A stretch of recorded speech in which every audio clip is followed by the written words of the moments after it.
Montha తుఫాను దూసుకొస్తోంది. ఆగ్నేయ బంగాళాఖాతంలో తీవ్ర వాయుగుండంగా ఏర్పడింది. అలాగే పశ్చిమ మధ్య బంగాళాఖాతంలో ఇది తుఫానుగా బలపడే అవకాశం కనిపిస్తుంది. దీని ప్రభావంతో రాబోయే 4 రోజుల పాటు భారీ వర్షాలు కురిసే అవకాశం కనిపిస్తోంది. ఇది తీవ్రంగా మారి రేపు 12 గంటల పాటు దీని ప్రభావాన్ని చూపే అవకాశం కనిపిస్తోంది. దీంతో 2 తెలుగు రాష్ట్రాల్లో భారీ వర్షాలు కురిసే ఛాన్స్ కనిపిస్తోంది. ఇటు తెలంగాణలో 16 జిల్లాలకు అలర్ట్ జారీ చేశారు. మరోవైపు ఏపీ వ్యాప్తంగా కూడా అన్ని జిల్లాల్లో అప్రమత్తంగా ఉండాలంటూ అధికారులను సూచించారు. ఇక రేపు ఉదయానికి తీవ్ర తుఫానుగా మారే ఛాన్స్ కనిపిస్తోంది. కాకినాడ దగ్గర రేపు రాత్రికి తీరం దాటుతుందని అంచనా వేస్తున్నారు. రేపు 12 గంటల పాటు తీవ్ర తుఫాను ప్రభావం ఉండే అవకాశం ఉంది. రాబోయే 4 రోజులు భారీ వర్షాలు కురిసే ఛాన్స్ ఉంది. గంటకు 110 కిలోమీటర్ల వేగంతో గాలులు వీచే ఛాన్స్ ఉన్నట్టుగా వాతావరణ శాఖ చెప్తోంది. తుఫాను నేపథ్యంలో 2 తెలుగు రాష్ట్రాలకు వర్ష సూచన ఇస్తున్నారు అధికారులు. 16 జిల్లాలకు ఎల్లో అలర్ట్ జారీ చేశారు తెలంగాణ అధికారులు.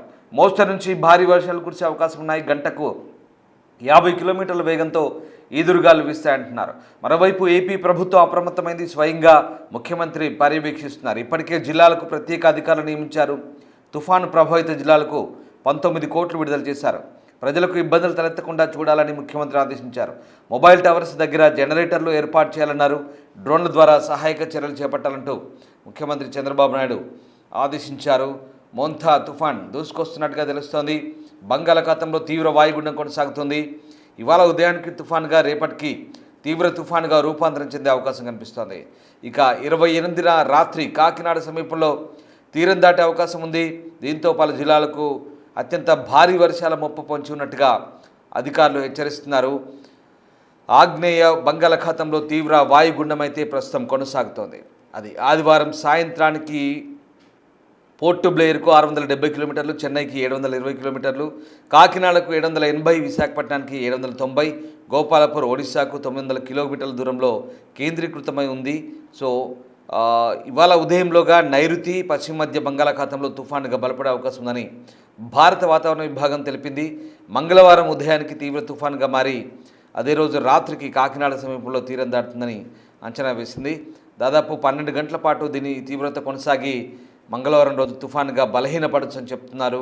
దీంతో 4 రోజుల పాటు అత్యంత భారీ వర్షాలు కురిసే అవకాశం ఉన్నట్టుగా కూడా అమరావతి వాతావరణ కేంద్రం చెప్తోంది. తుఫాను నేపథ్యంలో సోమవారం 7 జిల్లాలకు రెడ్ అలర్ట్, 16 జిల్లాలకు ఆరెంజ్, మరో 3 జిల్లాలకు ఎల్లో అలర్ట్. మంగళవారం 14 జిల్లాలకు రెడ్ అలర్ట్, 8 జిల్లాలకు ఆరెంజ్ అలర్ట్, మరో 4 జిల్లాలకు ఎల్లో అలర్ట్ జారీ చేసింది వాతావరణ శాఖ. సముద్రం అలజడిగా మారిన నేపథ్యంలో మత్స్యకారులు వేటకు వెళ్లొద్దంటూ గురువారం దాకా ఈ హెచ్చరికలను సూచిస్తున్నారు. మచిలీపట్నం, విశాఖపట్నం, కృష్ణపట్నం, నిజాంపట్నం, గంగవరం, కాకినాడ ఓడరేవుల్లో 1వ నంబర్ ప్రమాద హెచ్చరికలు జారీ చేశారు. కళింగపట్నం, భీమునిపట్నం, వాడరేవు పోర్టులకు కూడా సమాచారం అందించారు. ఇక సహాయ చర్యల కోసం 9 ఎస్డీఆర్ఎఫ్ బృందాలు, 7 ఎన్డీఆర్ఎఫ్ బృందాలు జిల్లాలో ఉన్నాయి. మరికొన్ని హెడ్ క్వార్టర్స్లో సిద్ధంగా ఉన్నట్టుగా ఏపీ విపత్తుల నిర్వహణ సంస్థ చెబుతోంది. ప్రజలు సురక్షితంగా ఉంటూ తగిన జాగ్రత్తలు తీసుకోవాలని సూచిస్తున్నారు. మరోవైపు కోనసీమ, పశ్చిమ గోదావరి, కృష్ణా, బాపట్ల, ప్రకాశం, పొట్టి శ్రీరాములు, నెల్లూరు జిల్లాలతో పాటు యానంలో 1-2 చోట్ల అతి భారీ వర్షాలు, శ్రీకాకుళం, పార్వతీపురం, మన్యం, విజయనగరం, విశాఖ, అల్లూరి, అనకాపల్లి, తూర్పుగోదావరి, ఏలూరు, ఎన్టీఆర్, గుంటూరు, పల్నాడు, చిత్తూరు, తిరుపతి, అన్నమయ్య, వైఎస్ఆర్ కడప, నంద్యాల జిల్లాలో అతి భారీ వర్షాలు కురుస్తాయని చెప్తున్నారు సోమవారం నాడు. ఇక మంగళవారం నాడు ఉత్తరాంధ్ర, అలాగే ఉభయ గోదావరి జిల్లాలు, మరోవైపు ఉభయ కృష్ణా జిల్లా, ఉమ్మడి కృష్ణా జిల్లా, అలాగే ఉమ్మడి గుంటూరు జిల్లాలతో పాటు నెల్లూరు, అలాగే ఉమ్మడి చిత్తూరు, ఉమ్మడి కర్నూలు, కడప జిల్లాల్లో భారీ వర్షాల ఛాన్స్ ఉందని చెప్తున్నారు. ఇక బుధవారం రోజు ఉమ్మడి శ్రీకాకుళం, అలాగే విజయనగరం, విశాఖపట్నం, మరోవైపు ఉభయ గోదావరి జిల్లాలు, మరోవైపు కృష్ణా జిల్లాతో పాటు పశ్చిమ గోదావరి, అలాగే గుంటూరు, పల్నాడు జిల్లాలో అతి భారీ వర్షాలు. ఇక బాపట్ల, ప్రకాశం, కర్నూలు, నంద్యాల, అనంతపురం జిల్లాలో భారీ వర్షాలు కురుస్తాయని చెప్తున్నారు. సో బుధవారం దాకా భారీ వర్షాలకైతే ఛాన్స్ ఉంది. మరొక 3-4 రోజుల పాటు ఈ వర్ష హెచ్చరికలు జారీ చేస్తున్నారు అధికారులు. మోంథా తుఫాన్ నేపథ్యంలో అన్ని జిల్లాల్లో అధికారులు అయితే ప్రస్తుతం అప్రమత్తమయ్యారు. విశాఖ దగ్గర తీరం దాటే అవకాశం ఉందని చెప్తున్నారు. విశాఖ లేదా కాకినాడ తీరంలో ఇది దాటే అవకాశం ఉందని చెప్తున్నారు. సో అధికారులు అయితే పూర్తి స్థాయిలో అప్రమత్తంగా ఉన్న పరిస్థితి కనబడుతుంది. మొత్తం మీద మోంథా తుఫాను ప్రభావం ఏ రకంగా ఉండబోతుంది, అలాగే ఏ రకమైనటువంటి జాగ్రత్త చర్యలు అధికారులు తీసుకుంటారు. పూర్తి సమాచారాన్ని మా ప్రతినిధి రాజు విశాఖ వాతావరణ కేంద్రం నుంచి అందిస్తారు. ఆగ్నేయ బంగాళాఖాతంలో తుఫాను ప్రారంభమవుతున్నటువంటి పరిస్థితి అయితే ఉంది. ముఖ్యంగా తీవ్ర వాయుగుండం ఇప్పుడు తుఫాన్గా రూపాంతరం చెందుతున్నటువంటిది అయితే ఉంది. మనం ఇక్కడ విజువల్లో కనుక ఒకసారి చూస్తే ఈ వాయుగుండం తుఫానుగా ఏ విధంగా రూపాంతరం చెందుతుందనేది గ్రీన్ మ్యాప్ను అయితే ఒకసారి మనం చూడొచ్చు. ఈ గ్రీన్ మ్యాప్కి అనుగుణంగానే మొత్తం అంతా అంటే ఇక్కడ స్టార్ట్ అయినటువంటి తుఫాను తీవ్రత ఇంచుమించుగా ఆంధ్రప్రదేశ్ ఉత్తర దక్షిణ కోస్తాల్లోని పలు జిల్లాలు మొత్తాన్ని కూడా ముప్పు ఏర్పడేలాగా ఉంది. ఏపీకి తుఫాను ముప్పు అనేది ఈ వర్షాకాల సీజన్లో పొంచి ఉందని చెప్పొచ్చు. కానీ ఈరోజు డేట్ 26వ తారీఖు మాత్రం చెదురుమదురుగా కొంచెం హెవీ రైన్స్ కొన్ని జిల్లాల్లో పడే అవకాశం ఉంది. కాబట్టి ఈరోజు చాలా చోట్ల ఎండలు ఉన్నటువంటి పరిస్థితి అయితే కనిపిస్తుంది. కానీ రేపటి నుంచి 27వ తేదీ నుంచి కనిపిస్తున్నటువంటి ఆరెంజ్, రెడ్, ఎల్లో ఈ 3 కలర్స్ని కనుక చూస్తే ఇది అసలు తీవ్రమైనటువంటి వర్షపాతం నమోదయ్యే అవకాశం ఇంచుమించుగా 20 సెంటీమీటర్ల పైనుంచి వర్షపాతం నమోదయ్యే లెక్కలైతే చూపిస్తుంది. మొత్తం ఆంధ్రప్రదేశ్లో అన్ని ప్రాంతాల్లోనూ వర్షం కురవడానికి ఆస్కారం ఉందనేది వాతావరణ శాఖ అయితే చెప్తున్నటువంటి పరిస్థితి ఉంది. ఇక తుఫాను తీరం దాటే సమయంలో ముఖ్యంగా 28వ తారీఖున అది కాకినాడ తీరంలో తుఫాను తీరం దాటుతుందని చెప్తున్నారు. దానికి సంబంధించి అటు శ్రీకాకుళం నుంచి పార్వతీపురం, మన్యం జిల్లా ఒకటి తప్ప శ్రీకాకుళం నుంచి బాపట్ల జిల్లా వరకు ఉన్నటువంటి అన్ని జిల్లాలు కొంచెం ఎఫెక్టెడ్ అయ్యే అవకాశం ఉంది. హెవీ రైన్స్ కురుస్తాయని చెప్తున్నటువంటి పరిస్థితి కనిపిస్తుంది. ప్రస్తుతం మనతో పాటు విశాఖ వాతావరణ కేంద్రం అధికారి జగన్నాథ్ కుమార్ ఉన్నారు. సార్, అంటే ఇక్కడ ఈ మ్యాపింగ్ అంతా మనం చూస్తున్నాం. అసలు ఇంత అంటే ఎక్స్ట్రీమ్లీ హెవీ రైన్స్ అంటే ఎంత, అంటే 20 సెంటీమీటర్ల కంటే ఇంకా ఎక్కువ వర్షపాతం నమోదయ్యే అవకాశం ఉందా? అంటే కొన్ని ప్రాంతాల్లోనే జిల్లా వ్యాప్తంగా కురిసే అవకాశం కనిపిస్తుంది. జిల్లా వ్యాప్తంగా కాదు, తీర ప్రాంతంలో కొంచెం దగ్గర ప్రాంతాలు తుఫాను తాకే ప్రాంతంలో మొదట అత్యధిక వర్షపాతం పడే అవకాశం ఉంటుంది. తుఫాను కొంచెం దూరంలో ఉండేటప్పుడు వర్షం పెరుగుతుంది. As it comes nearer wind speed పెరుగుతుంది. ఇంకా దగ్గరికి వచ్చేసరికి తీర ప్రాంతాన్ని తాకే ప్రాంతానికి దగ్గరలో ఉప్పెన కూడా ఉండే అవకాశం ఉంటుంది. ఇది ఆర్డర్. ఫస్ట్ రెయిన్ఫాలు, తర్వాత విండ్, తర్వాత స్టార్మ్ సైన్స్. ఇవి వచ్చే క్రమం మామూలుగా అయితే.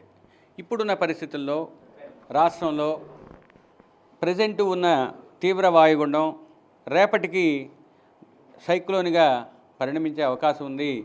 ఈరోజు ప్రస్తుతానికి అది విశాఖపట్నానికి 830 కిలోమీటర్ల దక్షిణ ఆగ్నేయ దిశలోను, కాకినాడకు 830 కిలోమీటర్ల ఆగ్నేయ దిశలోను కొనసాగుతుంది. ఇది రాబోయే 24 గంటల్లో పశ్చిమ వాయువ్య దిశలో పయనించి, మీరు ఇక్కడ చూసినట్లుగా పశ్చిమ వాయువ్య దిశలో పయనించి రేపటికి ఈ 24 గంటల్లో తుఫానుగా పరిణమించే అవకాశం ఉంది. అది నైరుతి బంగాళాఖాతం, దానికి ఆనుకుని ఉన్న పశ్చిమ మధ్య బంగాళాఖాతంలో కనిపించే అవకాశం ఉంది.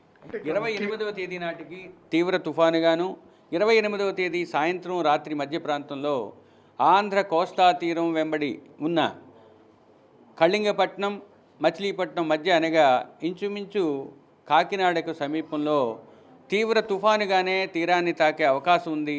తుఫాను తీరాన్ని తాకే సమయంలో గాలుల యొక్క వేగం 90 నుంచి 100, అతి గరిష్టంగా 110 కిలోమీటర్ల వేగం వీచే అవకాశం ఉంది. ఇక తీరాన్ని తాకే ప్రాంతానికి సమీపంలో ఉన్న ఈ రేవుల దగ్గరలో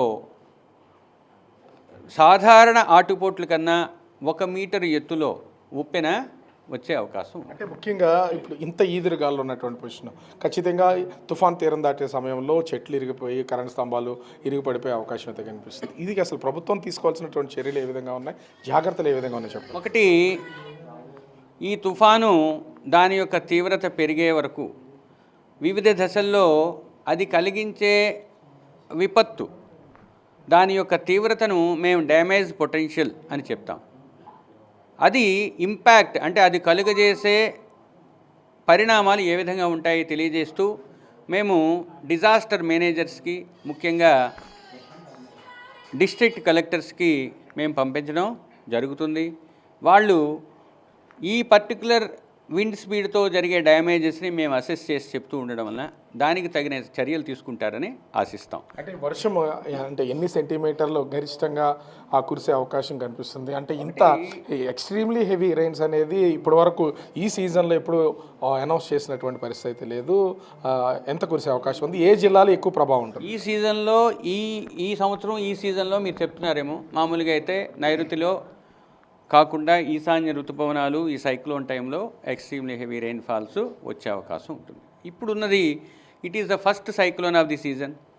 ఒకవేళ వస్తే ఇది ఈ సైక్లోన్ ఈ ప్రాంతంలో కాకినాడ దరిదాపుల్లో తీరాన్ని తాకుతుంది అంటున్నాము. కాబట్టి కాకినాడ నుంచి ముందు రోజు ఈ నెల్లూరు వరకు ఎక్స్ట్రీమ్లీ హెవీ రెయిన్ఫాల్ అంటే రెడ్ వార్నింగ్ ఇవ్వడం జరుగుతుంది. శ్రీకాకుళం నుంచి ఉన్న ఈ ప్రాంతం అంతా కూడా ఇంక్లూడింగ్ రాయలసీమ ఆరెంజ్ వార్నింగ్ ఇస్తున్నాం.